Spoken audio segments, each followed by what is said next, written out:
A new film streaming on Netflix, The 6888, explores the real story of the 6888 Central Postal Directory Battalion, a group of over 800 Black women who made history during World War II. Ladies, we have been ordered to provide hope. The soldiers have not heard from their loved ones, and their loved ones have not heard from them. When there is no mail, there is low morale. 6888 Battalion! Forward march! Directed by Tyler Perry and starring Kerry Washington, the film brings a lesser-known war story to the big screen. I'm Kimberly Guise, Senior Curator for the National World War II Museum in New Orleans. Joining me today is Eries Mentzer. She is a United States Air Force veteran with over 3 decades of experience. Retired Colonel Mentzer was the first Black female commander of Maxwell Air Force Base and is among the 2% of Black women to rise to the rank of colonel in the U.S. Air Force. She is an advisor and board member of the President Harry S. Truman Library Institute and serves as principal for the Freedom to Serve Solutions. Thank you for joining us, Eries.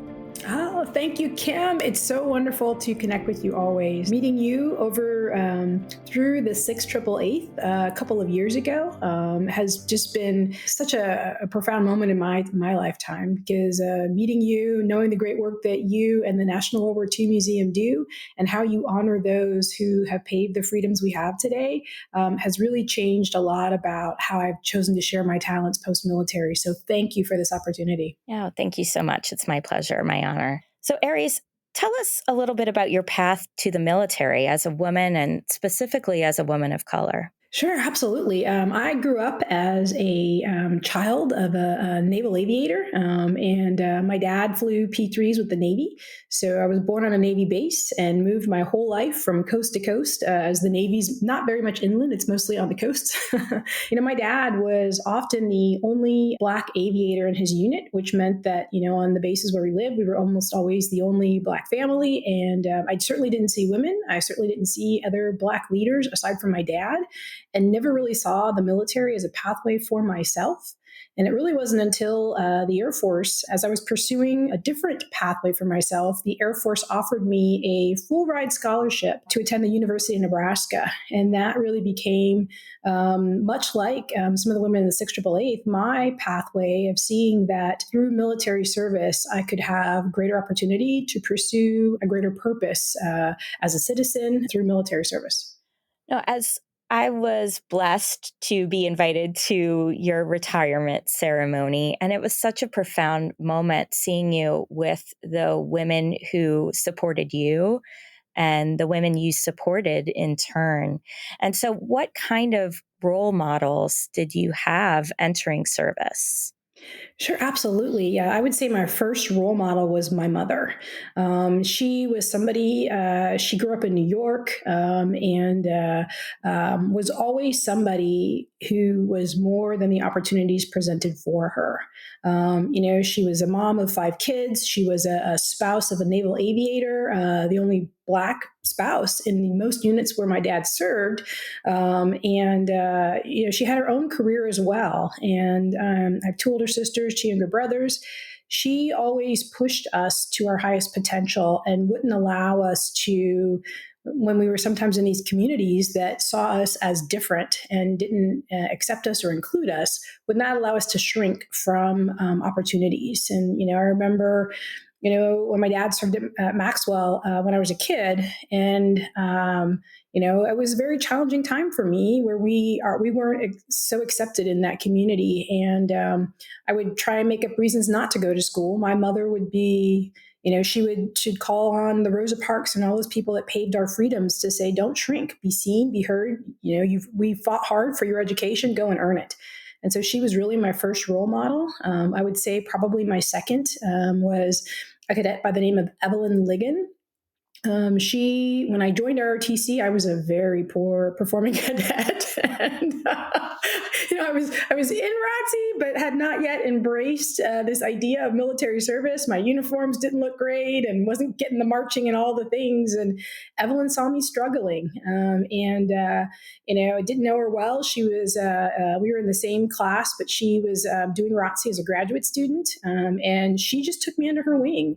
And she was not going to let me fail. Her grandmother actually was the woman, Evelyn Butts, who overturned the poll tax in Virginia so that Black Americans could afford to vote. She had always told Evelyn, don't go it alone. And when Evelyn first saw me, she was like, you're trying to go this alone. She was like, let me help you. And she would make me go to her house every time we had ROTC, and she would teach me how to put on my uniforms and not let me step out the door until it was perfect.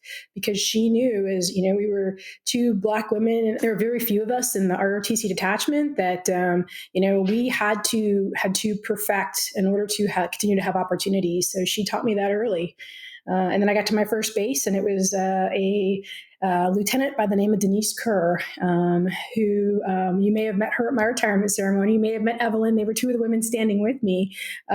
She was my sponsor in the Air Force and her and Evelyn remain friends till this day. And she was really the one that taught me how to do my duty when I first came in the Air Force. And, she and I were just together. I'm actually going to officiate her retirement this summer. And she and I were just up at the White House.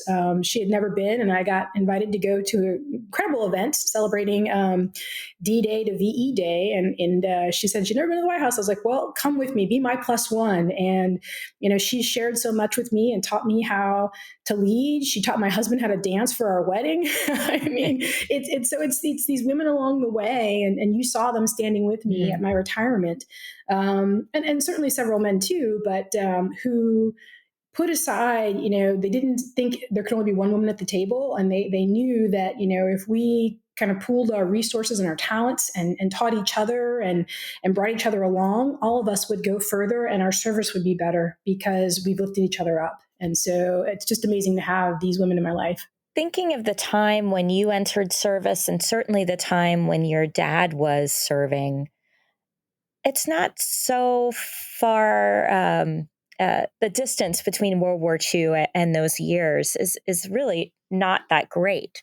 But during World War II and the 688 service, the armed forces were still segregated, of course. Mm-hmm. But over 1.2 million Black Americans entered service during that period. And that brings us to the 688. Mm-hmm. Who were they and what was their mission? Yeah, it's so fascinating to me that coming up along the way, I had never heard of the 688th. It really wasn't until I was a captain where I learned about the Tuskegee Airmen, the first representations of Black Americans serving in our military. And that really became the only story that was told, for a lot of my career. And it wasn't until I was assigned to Maxwell Air Force Base in 2020. And I am, throughout my career, as I learned more stories about people that helped pave my path to service, I began to integrate those into the stories that I would tell to inspire today's airmen and soldiers and sailors and Marines through the historical stories, try to inspire them today. And so when I got to Maxwell as the commander, I was wanting to learn more stories about, Maxwell Air Force Base. And so I went to the library. And I met a woman who Lexi Aldridge, who's the librarian there. She and Dr. Mehmet Ali, two great, individuals who do an extraordinary job of bringing, our history forward to inspire today. She and I were walking through the library, and I saw a picture on the wall of this beautiful woman, and in a World War II uniform. And I just said, Lexi, who is that? And Lexi told me the story of Ramée Davis. And she ended the story with, and she lives downtown in Montgomery, and she works at the Winn-Dixie. And she's 101. And I thought, oh my God, here we have a World War II shero among us in our community. And I said, I want to know her. So I went back to my office, and my executive assistant Jordan Robinson. Every time I would come back to the office and say, let's go do this. And she'd be like, we got a schedule. She tried really hard to keep me to a schedule. But so we didn't get to go that day and meet Ramee, because when we reached out to connect with her longtime friend and caregiver, Stacia, she said, well, hey, Miss Ramee wants to come meet you. And she's not really been invited onto the base, and she wants to see who's commanding her base. And so we invited Stacia and Ramee. They came along with myself and my command chief, Lee Hoover, onto the base, and, got to listen to her and hear her stories. And, she just told us about a lifetime that she's lived, that really kind of her persistence and her first opportunity to serve her nation was the 688th. And the 688th was this unit commanded by Charity Adams, Lieutenant Colonel Charity Adams. And it was the only predominantly all Black, all female unit to serve overseas during World War II. So in World War II, we had, this crisis of mail. Which is kind of funny to think about today, because as I try and get my son to sit down and write letters, it's like, I could text that, why am I writing a thank you card? I can just text thanks after I do something. But during World War II, we didn't have Facebook and all of that. The mail was how we connected. And so for the people serving on the front lines, for them, it was what they knew they were fighting for. The predominantly wives and children and parents that were back home, they were writing letters home to share with them what they were doing overseas. And the families were writing letters back to, keep them motivated and inspired in some harsh conditions as they were fighting fascism overseas. And, that we had 17 million pieces of mail that got clogged, between France and England. And the Army saw it as an incredible morale issue and really needed somebody to go over there and to resolve this so that we could keep our all of our military members focused on the mission and win the war against fascism. So enter the 688th, and it was a unit of 855 women who were commanded by Lieutenant Colonel Charity Adams. Ramee Davis was one of them. And they found their way overseas, and in just a short period of time, they unclogged this 17 million pieces of mail and set a new standard for how we would have a postal delivery in the military through the Army. They were part of the 688th Central Postal Directory Battalion. I think their role with the mail is incredibly important, and the museum archives contains hundreds of thousands of letters home and to the troops overseas. And almost every single letter that we have in the archive mentions mail in some kind of fashion. Either I haven't received any mail in weeks, or this is my second letter today, and what a lucky man. So the importance of having that connection with your family is, evident throughout our collection, and really is the mail is one of the main sources of information, personal information that we have about World War II. So not only was it important at the time, but it's incredibly important to us now in knowing what people were thinking, what they were feeling, what they were communicating with their loved ones. So I'm grateful that those letters made it and survived. You say that, and I just want to, it reminds me of when I went to field training, which is the training you go to while you're in ROTC, Reserve Officer Training Corps for the Air Force, to prepare to become an officer before you're commissioned. And as told you, I was a pretty, not stellar cadet in ROTC. And so I go off to field training. I was attending University of Nebraska, go to field training in Texas. And every single day that I was there, my mom wrote me a letter every single day. And I've lost my mom, she's passed on, but I still have those letters. And, and she knew the apprehension I had, because I wasn't completely, I didn't have my bluing moment yet of why I was joining the Air Force. For me, it really was the opportunity. And I was very unsure of myself with, all the military protocols, because I was, I wasn't a cadet that was doing 4 years and did it in high school. I kind of came in later, and and was, only there for a couple of years and thrust into this training. But it was my mother's letters that I look forward to every single day. And in fact, in field training, they call you in the day you get there and ask you what job you want to be. And almost everybody says, I want to be the commander. And I said I wanted to be each unit that you're in down in training has someone that goes on the mail runs to pick up the mail and then bring it back to the people in your flight. And I said, I want to be the mail person. And I didn't remember this story until I was talking about it. But it was because I knew that care packages from home brought so much joy. And I'm like, what a great way to meet my fellow, because there's, only I think our flight was 30 some people and there was 6 women. And, what better way to get to know every single person of my unit and have them excited and hopeful to see me is to show up with a package for them. And I remember my flight commander looking at me like I was the only person that's not like, I want to be the commander. I'm like, no, I want to be the mail person. And, he was like, you should have higher aspirations. But, now that I've learned about the 688th, which didn't come until, almost the tail end of my career, I'm just, I think I've been they have been with me my whole career is kind of how I feel. Yeah, you were destined to help tell their story, right? Yeah, Connected to them in a way.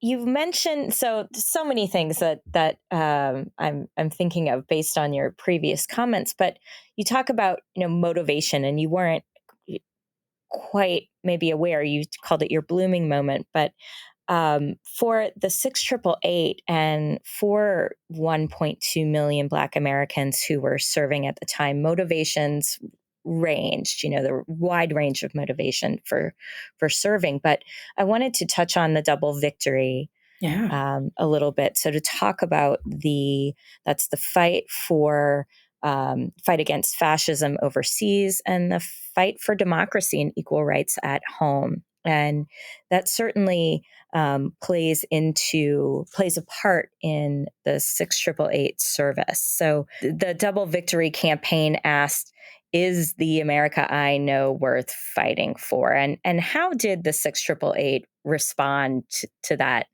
question? Sure, absolutely. So, it was James Thompson who wrote the article to the Pittsburgh Courier. Black Americans have fought in every conflict that we've had. A lot of times their roles were menial. They were limited to specific roles and in segregated units, as we went in, to World War II. And, we needed, in order to win World War II, we need all of America's talent, and that included the Black Americans to show up and fight for us to get a victory. And so it was James Thompson, an Army soldier, who wrote this letter to the Pittsburgh Courier and asked the question, is the America I know worth fighting for? Because at that point, here we are asking Black Americans to join the service and to go overseas and to help bring democracy overseas and bring down fascism, while at the same time, they are limited to freedom, justice, democracy, and equality in America. They were treated as less than in American communities. And so the question became, if we show up, if we help with this victory against fascism, will we be finally have access to the American dream back home when we return from service? And so Black Americans rallied around this notion that if I show up and I serve my country and I help America, fight this war against fascism, that I will get a double victory, the victory against fascism and at the same time, the victory at home. And that was very inspiring for people because, for James Thompson, for, all the many units that showed up and served during World War II, they believed that the America, even though they were limited in treatment, in justice and opportunity, it was worth fighting for. They believed in the ideals that our founding fathers created, and that they could share their talents and truly persist towards that American dream and perfect our union. And the hope was that by showing how worthy they were, how capable, how brave, how, ingenious, how humble, and how patriotic they were, that America would believe in them too. And that became this double victory. So when the question was presented, and we have this mission overseas that needs talented Americans to go over and fix the mail and improve morale, when they presented it to the women of the 6888th, who at the time living in America were denied opportunities. And they knew through military service, they could be so much more than the opportunities available to them at home. And so their answer was a resounding yes. absolutely, I want to fight for my country too. And I remember Renee Davis saying when we presented her Congressional Gold Medal at her ceremony, I think the comment that was most captured by the media and circulated, she said, "It's my country too." And she just wanted to do everything she could because she believed in America. I believe in America, and I've certainly, with every achievement, have faced some level of adversity, but I believe America is worth fighting for. And like me and so many other Americans, we just keep showing up, and we try and do our part to leave it a little bit better for the generations coming in behind us. So you mentioned the Congressional Gold Medal. Mm-hmm. In March 2022, President Biden signed the legislation to award the 6888 the Congressional Gold Medal. And at the time, six 6888 veterans were still living. Now only two remain. And that Yeah. is something that we're very familiar with here at the National World War II Museum. So less than 1% of all American veterans are still with us today, and we are losing them quite rapidly. So it's under 65,000 total American veterans still living. But only two members of that 855 strong unit, the 6888. So Romay Davis was alive. We lost her Just 2 this years ago. summer. Oh gosh, Yeah, in June yeah, of this in year. June. Yeah. And so, but she was able to be celebrated and Mhm. have some precious moments. And so, I think it's fantastic that the unit is getting recognition now, Yeah. um, and that's due to a lot of hard work from a lot of individuals. And I wanted you to talk about some of our friends who have been instrumental in bringing the recognition to the 6888. Absolutely. I had the chance to serve for a really incredible Air Force leader. His name was General David Goldfein. You met him at my retirement. He was the person that retired me. And one of the things that he would often talk about is honor delayed is honor denied. And, you think about it, it was March of 2022 when President Biden signed this, almost 80 years from World War II from when these women had served. And of the 855 women, only 6 were alive to get recognized. And I'll never forget the day I learned of their congressional recognition. When I first saw Remay's photo, and then I got to meet her, and then, we just kind of became, I would say, friends. I saw her as a mentor. It's not, it's a little bit lonely being a commander of a base and having somebody in the community who, shared such amazing stories of living well beyond society's expectations of her throughout her lifetime. Then to have her as somebody to talk to throughout my command was just priceless. But she had asked me to come to her house, and right after President Biden had signed, she was notified of the medal, and I wasn't exactly sure why I was coming over, and I was concerned it was because she wasn't well, and it turned out she was going to get the Congressional Gold Medal, but she said she was not going to DC, and she was like, "And you're going to present it, so figure it out." And she was just always so direct, and and I guess when you're over 100, there's no time to mix words. You just need to say who you are. But it wasn't really about being over 100. It's because I call her the resolute Romay, because she was just so resolute in her actions. So just she knew exactly what she wanted, and she unapologetically went after that. And I think that's a lesson for women today. But she said, figure it out. And so we started to plan her Congressional Gold Medal. And that's where I came to know Edna Cummings. And I'm so grateful for her. Edna Cummings is a retired Army colonel. And she was the one who learned of the story of the 6888 and then began to question why it wasn't more well known to her throughout her Army career and to America in general. And so Edna worked with James Thayers. They produced the 6888 documentary and began to bring this story to national prominence. And at the same time, Edna was just, she was a foot soldier, and just walking the halls of Congress and bringing this to attention and encouraging legislators like, we need to honor these women. They've done this extraordinary thing and been forgotten. In fact, one of the first stories Ramey told me was Miss Ramey. I remember she had, I think you visited her house. She has just all of these photos and just so much memorabilia all around her. And, she's showing me all these photos of her service overseas and telling me the story about being chased by subs as they're, sailing over and, just all these things that are happening to her. And you're thinking, this petite little cute woman, and, she's lived so many lives. But, she came back from serving in the 6th Triple Eighth and to New York City, and there was no parades, there was no pinning of medals, there was no celebration. They just kind of faded back into America's fabric and were forgotten. They didn't get the big glowing parades and all of these things that a lot of our World War II male heroes had received upon return. Even though they did this extraordinary thing, they were almost forgotten and then went about their lives. And but Edna, stumbled into this, or she discovered the story, and then she was like, I'm going to make sure it's told. And because of her, we have the 6th Triple Eighth Congressional Gold Medal, the documentary. Edna just finished her book that's coming out. It is called A Soldier's Life. It's actually going to come out on VE Day, 8 May. That really tells her Army journey and then how she discovered the 6th Triple Eighth and the work she did to bring it to national prominence. So I think it's really important for our leaders listening today is make sure that as you are going throughout your service, as you are looking forward and strategizing and planning, and you're in the moment leading, look back and think about who paved your path to service.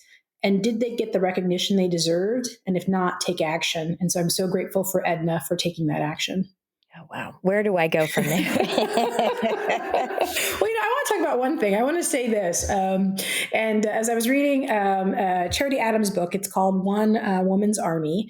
I love one of my favorite things. I think it's going to be a day I celebrate just on my calendar every year. But on 1 May 1945, she and the 6th Triple Eighth, had gotten overseas, and there were no orders saying she was the commander.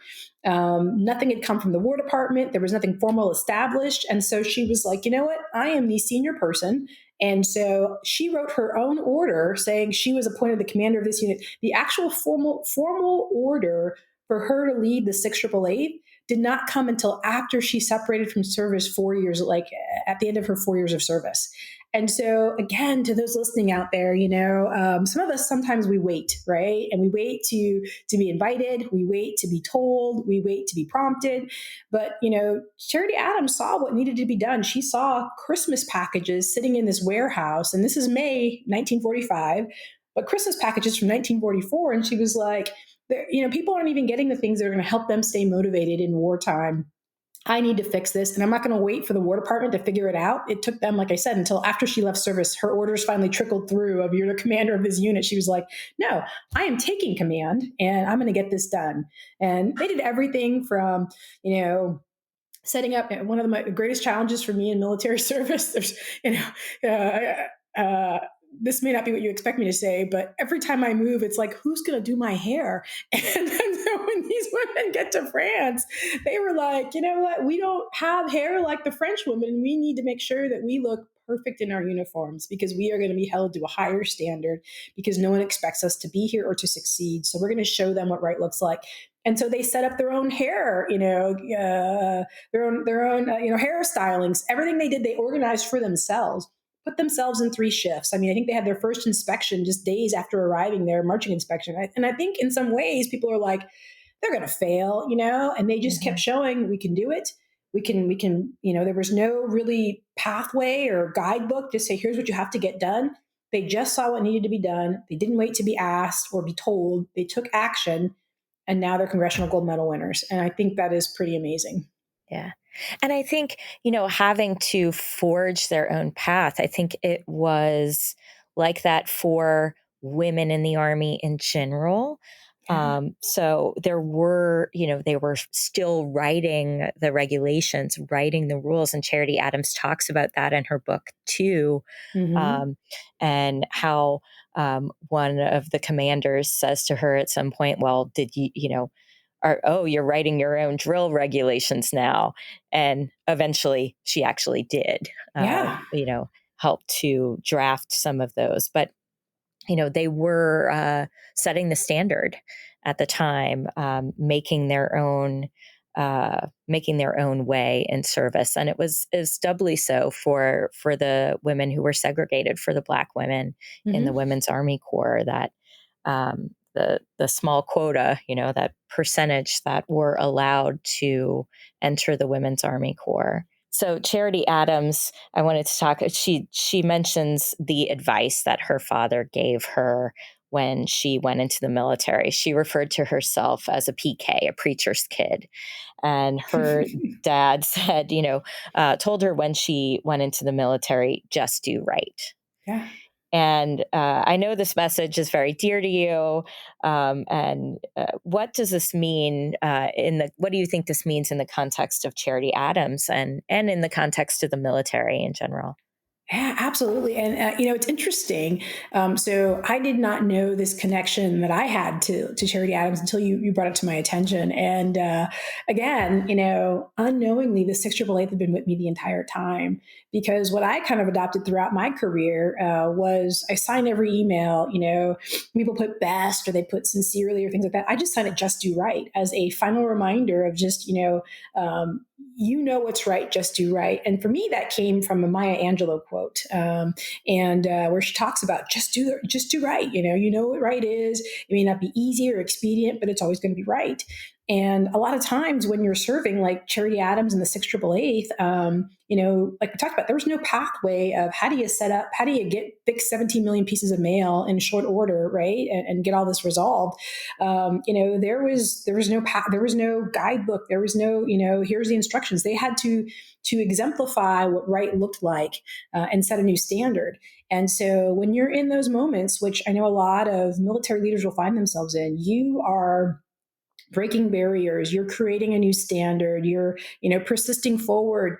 You just have to take all the leadership and all of the training and investment that the Air Force or whatever service you're in has put into you, and then say, go back to your values and our institutional values and your morals and your guidepost, right? Your North Star, like what is right, and just do that, and you don't have to have, I think some people, like we talked about, wait to be told or need to have, specific instructions. So you're not going to have that, right? If that's the case, do we need you leading, right? Because, somebody else is telling you how to lead. No, you are a leader, and so just do the right thing and keep doing that. You will help our nation persist towards perfecting our democracy and creating, maintaining all of our great partnerships with our allies and being able to keep back at bay our adversaries. Just do the right thing. I think that's not just in the military, but I think that's in life, right? Just, oftentimes we come with these decision points and, like, what should I do? Well, what is the right thing to do? Your values, what right looks like. Just do that.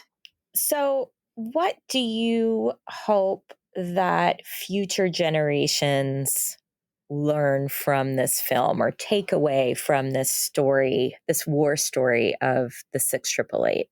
Yeah, I am so excited and so grateful to, like I said, Edna Cummings for persisting and bringing the story to national attention, James Thayers for working with her to do the documentary, Tyler Perry for learning about this and being curious enough to say, hey, this is a story that needs to be told. And along with Kerry Washington, or Oprah's in it, and all the people that share their talents in this movie, what I want them to learn is, one, when you are presented with new information, right, be curious, right? And what can you do with that information to help us? Because we face, we're in trying times. There's adversaries, pacing or challenging global world order. We're having recruiting and retention problems in the military. We've got a tough economy. There's a lot going on, and we often look and say, who else can do something? Like, who can fix something? Well, here you have a unit of women that, they just got after the business of doing right. And so when this was brought to the attention of Tyler Perry and all those who helped make this movie possible, they were curious enough to deeper dive and then bring it even more to national prominence. And so I'm so grateful for them for bringing this along. And what I hope people take away is, be more than the opportunities presented to you. There are natural barriers in our society. I shouldn't say natural, but there are barriers in our society that say who you should be and what you should do. And these women were none of that. Mae Davis, she was with us until almost her 105th birthday. And to live that long and to be all that audacious and bold and resolute, just extraordinary. But she came back from war. And she was a fashion model. She designed patterns for children's clothes. She was a taxidermist. She had a vending machine business. She got her black belt when she was 80. She just kept breaking barriers in her life and without little recognition. And then it really was great that this recognition happened towards the end of her life before she passed so she could receive it. But she kept being more than the opportunities presented for her. And she, one, taught society that she is capable of more, and people like her are. And then two, she showed so many people like you can be more too. And so she taught our society how to treat her and people like her. She taught people like her how to be more and be unafraid to persist and rise to your highest potential. And so I hope people see this movie and they know that, one, women can serve, right? At that time, there were ideals that women shouldn't be in these roles. And, I think the 688 and so many other women who served during World War II and so many other Black Americans who served during World War II, they all showed what they're capable of and opened the doors for more women, more Black Americans to serve. And so I hope it expands some of the outdated ideas of who is a service member, of what roles can they play, and that, certainly that when we leverage all of America's talent towards a crisis or conflict, America wins, democracy wins. And so keep opening those doors, keep allowing every American to rise to their highest potential. And I think American democracy would be so much better for it. So we're coming up on an important anniversary, and that is in May 2025. I'd like for you to talk about Truman's signing of 9981 and the freedom to serve and what this moment means. Sure, absolutely. Something that is not lost on me is that Charity Adams served, she's the commander of 688th. She served 4 years and became a lieutenant colonel. That took me 14 years. Certainly there is more opportunity during wartime and people not to be afraid to go after that opportunity. But right as Charity Adams was departing service in 1946, here you have the blinding of Sergeant Isaac Woodard. And that was a young Army soldier who had, he was a part of this, kind of double victory of, trying to serve and prove that if we serve in military service, we Black Americans, we can get more freedom and equality in American communities. And he had just returned from serving overseas, returned to a base in Georgia, honorably discharged, and then on his way home on a bus to North Carolina. And along the way, asked to use the restroom, still in his Army service uniform, and pulled off the bus and beaten by a police chief until he was blinded. The police chief actually used a nightstick and gouged out his eyes. He'd never see again. This story gets all the way to present. This is the same year that here you have all these extraordinary things in the 688th, and Charity Adams is just coming out of service. And here you have Isaac Woodard, but on the tail end of Lieutenant Colonel Charity Adams' service, and he is beaten and becomes a higher target for his military service.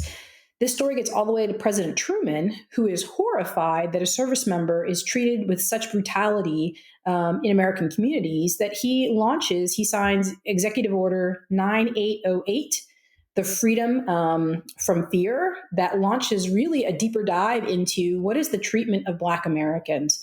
This launches the Civil Rights Commission to take a look at that. He's the first president to address the NAACP. And with all of the feedback that he has, and mind you, President Truman is a Southerner who grew up with like segregationist views. This changes President Truman because he's presented with information that is different from what his understanding of what America was.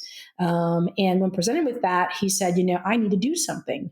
And that something was Executive Order 9981 and 9980. 9980 desegregated federal service. So all the people that work in the federal government now can no longer be segregated.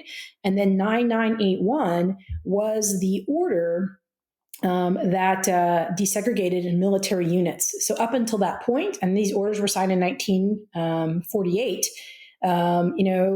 all of our military units were segregated. In that same year, he also signed the Women's Armed Service Integration Act. And so, again, President Truman is presented with these facts and saying, no, one, if we go to World War III, we need all of America's talent to win. But also, we've got some pretty talented Americans who are not being able to reach their full potential in military service. So I'm going to integrate women. I'm going to allow them to have full benefits, and I'm going to desegregate military units. And then following that, he wanted from the Department of Defense their statements on what are our founding ideals of equal treatment and opportunity in the military. So each service had to present those ideals to President Truman. I'm not saying this just because I'm a retired Air Force, but retired airman. But the Air Force was the first to have an approved integration plan. The Army's was kicked back, the Navy's was kicked back, and so it was the Air Force and Secretary Symington, who was the first Air Force Secretary, who really led the way to this new order. And all of those founding ideals exist in what's called the Freedom to Serve Report. And in May of 2025 will be the 75th anniversary. And so I believe, and I'm grateful to now work with the President Truman Library, because it had not been for him and the 688th and Ramey Davis and all of these people that paved my path to service, I certainly wouldn't be, able to be with you today and say United States Air Force retired as a colonel. That would never have happened. And so as we celebrate this 75th anniversary of the Freedom to Serve, May 22nd of 2025, I think it's a great time to not just celebrate 75 years of, freedom to serve in the military, but also to take a hard look at ourselves and say, have we achieved those founding ideals? And do the men and women of America have the ability to freely join the military and all volunteer force and to reach their highest potential? Or are there still barriers that exist for people to have that freedom to serve? And that leads into my next question, which was going to be, we've talked about the 6888 as, the women who came before, who, you stand on their shoulders, you stood on their shoulders, right? What can you talk about what works still needs to be done? There's been such amazing progress and, a world of difference, but there are still gains that need to be made. Yeah. As I look back on my military career, and I'm so grateful for it, I've got to meet incredible people, travel the world, and feel like I was part of something bigger than myself. There is still a lot of work to be done. One of my last roles in the military was I was the champion for the Dagger Athena. So for women in special operations, these were the initiatives so that they could, be able to remove some of those barriers.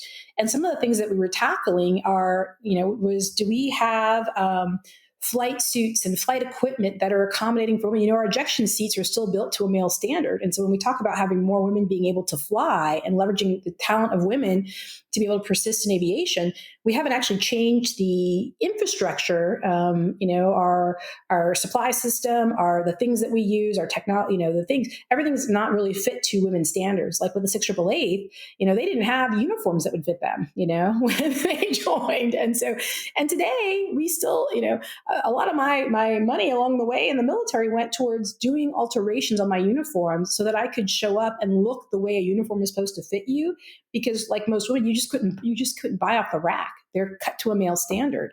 I think we talked a little bit about, I was grateful to persist against our senior leaders for a long time to get them to change the hat we wear in the military. And I kept presenting to them that our hats were so limiting, and a lot of women had to carry multiple hats because one size does not fit all, and there was no way to adjust it. And, as I talked to the bald generals of the Pentagon who were like, women's hair grows in humidity. I'm like, I know you don't understand because you don't have hair, but for a lot of us, it's one more barrier to service. And so how do we, if we just implement a baseball style cap with an adjustable band, it's a little bit more freedom to serve. We have female security, or I shouldn't say female, we have our people that defend our gates, and they're our first line of defense, whether it's here or overseas, in combat, our security forces.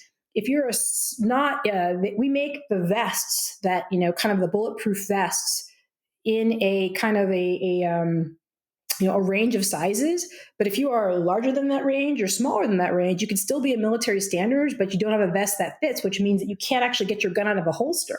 And so we worked down in special operations to be able to come up with a new tactical vest so people could actually, you're not struggling to get your weapon out when a threat is presenting you. So there's a lot of ways with which we have to improve upon our equipment, our facilities, our policies, so that there's more freedom to serve in the military. We've got to do that. We have to be the change that we want to see. A lot of people are like, not as a commander, well, the base commander can fix all of this. And I would say, if you're closest to the problem, you're probably closest to the solution. Maybe I'm kind of the person to help push it through for you, but don't come to me with your problems. Also come to me with a solution, and let's figure out how to break this barrier so that you can stay focused on the mission.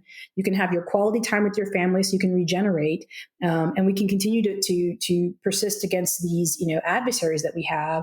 And you're not worried about little things that are just barriers to service that we haven't fixed. Let's just fix them and move on. That's what the 688 did. That's what they taught us, and I have to say, I want to make sure we get in that,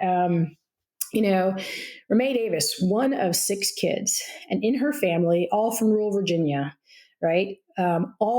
She was the only girl. The rest were all brothers. All of them served, right, during World War II. All of them. One of them was in the USO. The rest were all in a military unit. And in that family, there are 3 Congressional Gold Medal recipients. There's Ramée Davis for her service with the 688th.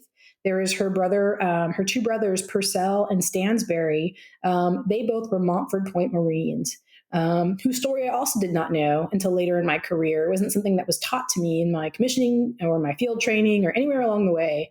And really, I didn't learn about the Tuskegee Airmen until I met a woman by the name of Stacey Harris, who's a mentor of mine for my career.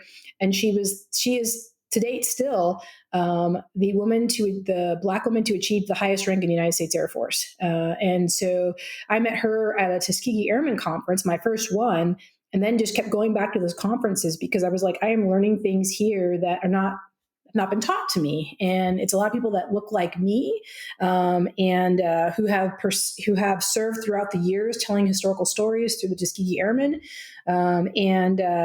She showed me a lot about how to lead throughout my career. And so, I think it's really important that, we be sure to understand who's paved our path to service and look back. And then in the moment where we have these things that don't quite fit us in serving military, we be the ones to change it. Look at what the Tuskegee Airmen did. Look what the 688th did. And they didn't wait, like Charity Adams was like, I'm writing my own order to command, right? We fix it. And then hopefully, like Charity Adams says, we can smooth the path for the next generations to come in and have a little bit more, as President Truman would say, the freedom to serve. Well, I'm so thankful to you, to Edna, for sharing these stories and for your work. And I'm so thankful to have gotten to know Romay and to have gotten to know you both through Romay. Romay's curiosity, just, we've talked about curiosity a couple of times, but Romay was certainly a curious person, and I'm thankful that she was able to come here to the museum several times, and she gave us an extensive interview and lived on here at the museum through that interview. So it's an interactive biography called Voices from the Front, and a visitor can query Romay, can ask her a question and receive a response drawn from her interview. So in her own words. And it's really, you can still talk to her. And I remember when she came to the museum and saw that technology in action, she was asking questions about artificial intelligence and how it all works. But she said, "Oh, I'm going to be a resident there. I'm just going to be talking to everybody." And, that is the case. She's still here and lives on through that story. So not only did we interview Romay, but we also had the opportunity to interview Stansberry as well. So we have his interview on our website. You can't ask him questions, but you can listen to his story, certainly. That was one of my favorite moments was when we, and you all did an extraordinary job of the Our War II exhibit, highlighting the women of World War II. And Romay was there to help you cut the ribbon for that. And right before the ceremony started, I was with her over at her hologram. And, to see her like correcting her hologram, and not so much correcting, but like, you should have answered this answer to this question, and it was it was adorable because she's just, having a conversation with herself. And I absolutely loved it, but she felt so loved and appreciated. And, today, 2 women of the 688th Marine, 6 were alive to receive their Congressional Gold Medal. To receive the Congressional Gold Medal recognition, I should say. And as of today, my greatest hope for Romay was that, we did everything we could to celebrate it. We got her recognized with Alabama Women Who Shaped the State. We got her, recognized with the city of Montgomery. We did all these things to really make sure she felt loved and appreciated in the time that she had left with us. But I was so hopeful that she could actually hold her own Congressional Gold Medal, and that's still being finalized with the U.S. Mint. So the U.S. Mint, if you're listening, we've got, just Miss McClendon and Miss Robertson are our last 2 688 members. I'm so excited to get to see this movie that honors them. I would be even more excited if we can finish their gold medal. And I know these things take a long time to mint, but if we can get that done while they're still with us, give them their flowers while they're still with us, I think that would be amazing. And I also want to highlight that Edna is consulting on the 688th musical that's being produced by Blair Underwood. So I think that's coming out next year. And so there's more goodness to highlight the great work they're doing. So I encourage everybody to check that out. But, it's so critical that we don't let people pass and then honor them and put up, a statue or a medal or whatever. Give people their flowers while they're with us and make sure that they feel loved and appreciated by their nation for their service. And so when you're out there thanking your military members for their service, lean in, learn their stories, connect with, the National World War II Museum that has done a phenomenal job of curating these experiences to tell the stories of all of our heroes and sheroes of World War II. Visit the President Truman Library that really captures, in particular, what I have a huge appreciation for, and that's President Truman's civil rights legacy. And to go up and visit that up in Kansas City, Missouri. There's so many ways to connect. And, your new exhibit, which I think we should briefly talk about, fighting for the right to fight, and when we talk about the freedom to serve and breaking barriers and improving policies and uniforms and all these things for the 1% who shows up as part of our all volunteer force, this idea of fighting for the right to fight, people wanting to be patriotic, they're wanting to serve their nation, but there's still barriers. And you do a great job of talking about how we approach that in World War II. Can you talk about that for a second? Absolutely. So fighting for the right to fight centers on African American service in World War II, life and service, actually. And it includes not only Rome's story and her interactive oral history, but also some incredible artifacts from Private Indiana Hunt Martin Mm. from the 688. So we have a service diary and her blouse and combat boots. So some of those pieces that you talked about, having to modify some of the pieces that might not fit exactly right, that makes you look at those items a little differently in a different light here in the exhibit. But Fighting for the Right to Fight tells the story of the 1.2 million African Americans who served and includes some incredible stories of Tuskegee Airmen, of Buffalo Soldiers, of prisoners of war, of Montford Point Marines, of the Barrage Balloon Battalion landing on D-Day. So a range of American stories within the exhibit. It includes also one of the 7 Medals of Honor awarded to an African American for service in World War II. That's Sergeant Yeah. Edward Carter's Medal of Honor. You talked about honor deferred. That also that's a, a very moving and story of recognition that came, Too only late. decades later, too late. Yeah. Well, only one of those individuals, Vernon Baker, was still living when the Medal of Honor was awarded for African American service. So, we tell all of those stories in Fighting for the Right to Fight, which is here on display through July of next year, July 2025. Yeah. And then it will hit the road as a traveling exhibit. So we have both of the exhibitions that we referenced are War II, Women in Service, and Fighting for the Right to Fight, African American Experiences in World War II, will have life beyond the museum walls as traveling exhibitions around the country. Nice. Yeah, I just learned about Eddie Carter's, Sergeant Eddie Carter's story when I visited the World War II Museum. Eddie Jackson and I came down there to visit, and I saw his book in your gift store right as we'd finished our conversation. And I was like, I didn't know about this. And I took it home and I read it. And then, I think after that, I went and I gave a speech to some students at Air University. I was like, this is a story that more people need to know. And I think it was President Clinton who, really said, with the help of some leaders, let's go back and look at some of the service of people during World War II. And it feels like we had, all of these Black Americans who served, but so little recognition, and was able to finally get that. And a huge, credit to Eddie Carter's wife, who kept the letters that he wrote her.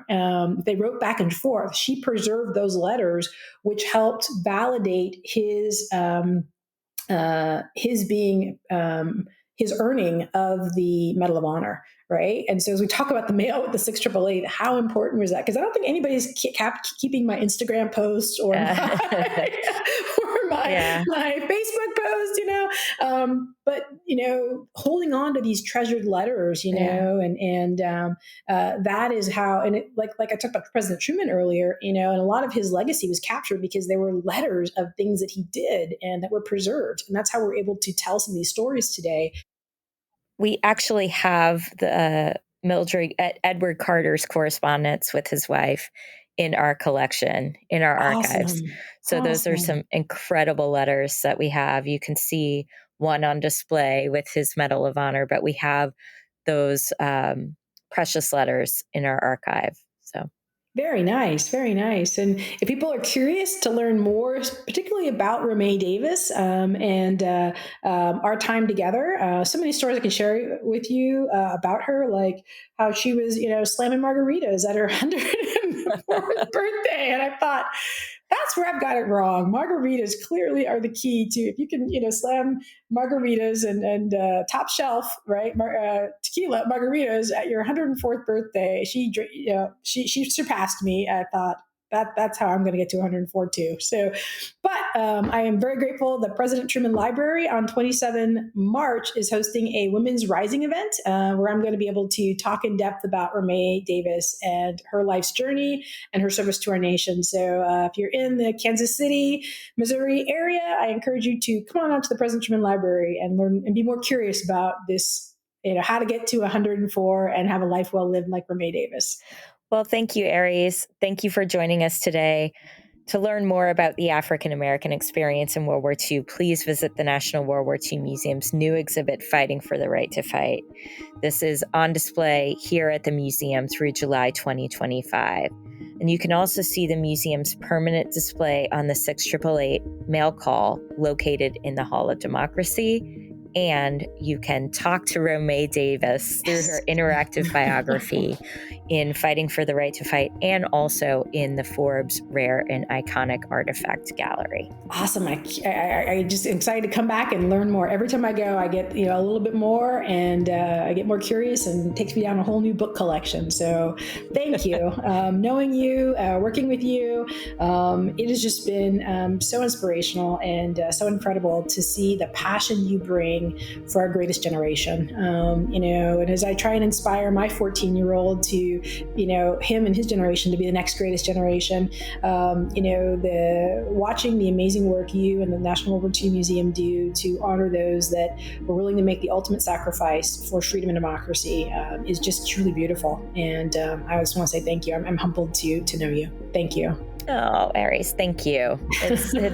I'm happy we got to sit down together today and talk about this film and this moment for the 6888, which I think is really fantastic. Absolutely.